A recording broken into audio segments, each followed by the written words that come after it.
ang mga balita gikan sa Visayas ug sa Mindanao. Karong adlaw, Biyernes, ay pa mahitabo ang pinakadakong event sa 2026 nga sinulog. Adunay traslasyon nga gipahigayon. Gikan kini sa Mandawi City paingon didto sa Lapu-Lapu City sa Cebu.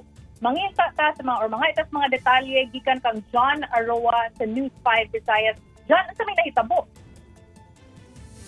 Chikituhan sa pagsaulog sa Pista Senior sa mga Cebuano, nahimong emosyonal ang kataganan sa ilaha ganiha sa traslasyon sa Sagrada Familia. Taliwas sa mga kalamidad nga ilang naagyan, ikan sa linog, bagyong Tino, hangtod sa ulahing trahedya sa Binalao landfill kundi daghan ang nakabsan sa kinabuhi. Mibuhos ang emosyon sa mga deboto sa Senyor Santo Niño. Nakahilak ang mga deboto sa pag-agi sa imahen sa Sagrada Familia.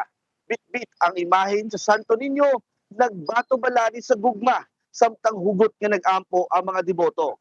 Tataw ang bugat nga ilang gipasaan gumikan sa lahi-lahi nga pagsuway sa kinabuhi. Ang debotong si Jennifer Padernal, di mapunggan ang paghilak tungod sa kalamidad nga niaguman sa Cebu. Si Irish Andali usab, upan sa tibok pamilya, giatngan ang pag-agi sa traslasyon sa Sagrada Familia. Chikigikan sa National Shrine, gidala ang Holy Family sa Nuestra Señora de Regla National Shrine sa Lapu-Lapu City, kaganihang buntag. Sa matag iskinita, doon ay mga altar nga sa imahen sa Santo Niño nga gipangmuntar. Ang uban, nag-atang, bitbit ang imahen sa Santos, doon ay mga bata nga nagbitbit sa imahen sa Santo Niño, nagbato-balani sa mga karo, sakay ang imahen sa Santo Niño, St. Joseph o Virgin Maria. Sa simbahan, gisugat sa mga deboto ang Holy Family. Siki karo mga orasa, usab gihandom ang Day of Mourning alang sa mga namatay sa trahedya sa Binalao landfill sa Cebu City. Ugba na ang funeral processions, sundan kini og solemn foot procession ini kahapon, ini Domingo sab ang Sinulog Grand Parade.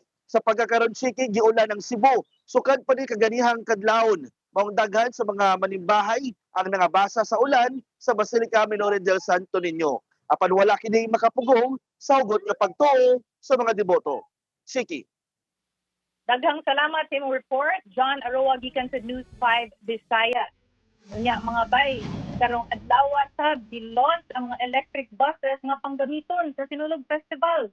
Pangayuan nato og detalye si Dave Israel gikan sa One News Cebu. Dale, unsa man day ang mga ruta ani mga bus?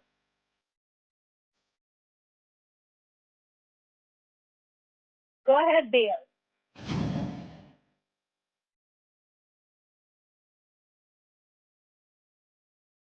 Dale, naka-mute ka. Di ko kadungog nimo.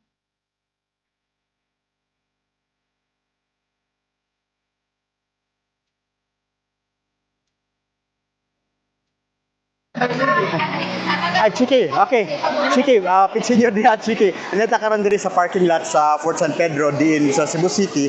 Asa gilunsad ang duha ka mga e-bus nga gamiton isip dugang nga transportasyon para sa mga deboto sa Sinulog Festival nga libre. Ang mga e-bus pod maghatod sa mga deboto sa panahon sa Sinulog ug human hatod og kuha kini.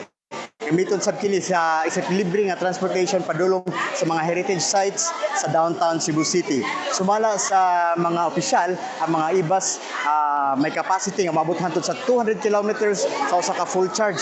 Ulungtad sad kini kapin og 8 hangtod 10 o napo ka oras sa slow charging, samtang sa usa ka oras lang pwede ni ma-fast charging.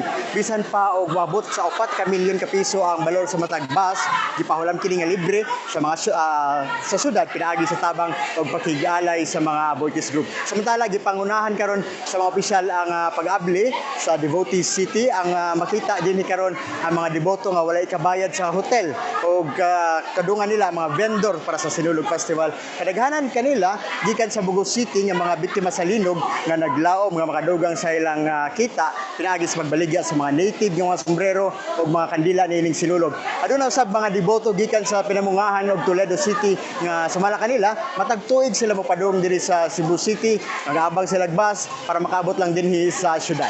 Balik sa mo, Chiki. Daghan kayong salamat, Dale Israel gikan sa One News Cebu. Unya sa laing bahin mga bay gideklarar karong adlaw og holiday sa government offices ra. Mao ni ang hinungdan. Ang alam kini sa observance sa Sacred Al-Isra wal Miraj o ang Night Journey and Ascension of the Prophet Muhammad. Pero gimanduhan ang mga opisina nga gahatag og serbisyo sa panglawas, seguridad ug disaster response nga magpadayon sa ilang operations. Pero kung adunay mga empleyado o opisyal nga Muslim sa maong mga department, pwede sila ma-excuse o dili mo report sa trabaho o dili sila markahan og absent. Mga bay, magkuyog na sa taugma para sa mga balita sa Visayas ug sa Mindanao. Ako si Chiki Verhel.